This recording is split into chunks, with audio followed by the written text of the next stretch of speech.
There's been an ongoing debate that's constantly brought up when Marvel Studios writers and directors talk about the fact that they're usually hired without any prior knowledge about the thing they're working on, especially the writers who are hired for Marvel Studios projects that actively don't know who the characters are, sometimes don't like the characters, and many times aren't even fans of the comics. So now Marvel Studios VP Nate Moore explains why they do this.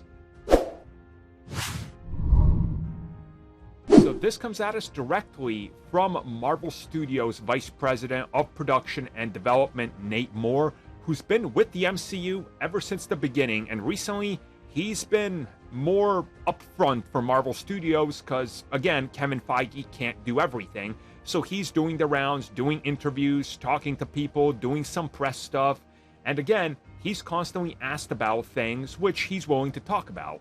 So recently, when he was asked about all of the things we've heard about before, for example, Jack Sheffer, she was hired for WandaVision. She didn't know the basics of most of the stuff she was working on. She had no idea who Mephisto was. She had no ideas about the grand ideas of the multiverse, what they were doing with characters like Quicksilver, or for example, that character even existed in the Fox universe. You know, we've all talked about this, and a lot of people automatically started to hate her, despite the fact that WandaVision is a very strong product, and had she not said that, you would not know this, right? So Nate Moore wanted to directly address this, and he says that there's a specific reason that they do this. And he says that if you look at it, there are directors and writers like Ryan Coogler, like the Russo brothers, like Joss Whedon before, who obviously are fans and have written comics or read them their entire lives, and they are great. But you can't just always rely on them. And that's why they have something called a Marvel boot camp, where they hire these people, give them the basics, teach them, and then they sit down with them and let them come up with their own concepts that aren't convoluted and aren't necessarily coming from a fanboy perspective. Because when you start having the fanboys write what they want, you are then catering to the most hardcore, and it can become convoluted and a mess. And I've always talked about this, and I 100% agree with this. How many times after the first Star Wars by Disney, and I'm talking about The Force Awakens, did people come up with crazy theories? Snoke has to be this guy. He has to be Darth Plagueis. He has to be Darth Bane. Or he has to be related to Darth Revan. Luke Skywalker somehow has to be the father of Rey. Or it's Obi-Wan or something. Or possibly even Palpatine. And then for Rise of Skywalker, they tried to literally feed everybody's theories to try to make right. And it ended up being a mess. You can't always pander to the most hardcore fans.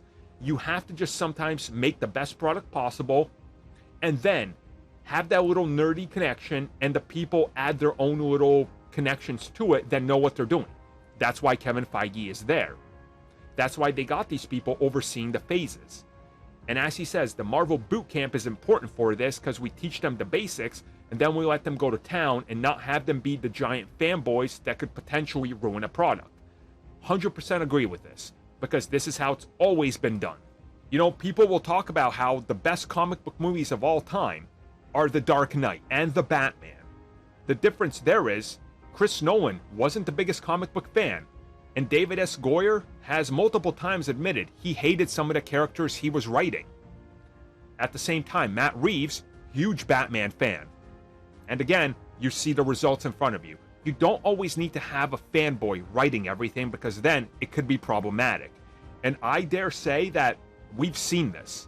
We've seen this multiple times. I think Deadpool 2, to me, is a prime example of this. When you let the fanboys go completely into it by themselves and you don't restrict them, the product ends up being less because they're trying to do more. They're trying to service a niche. And it needs to be for the wider audience. That's always problematic.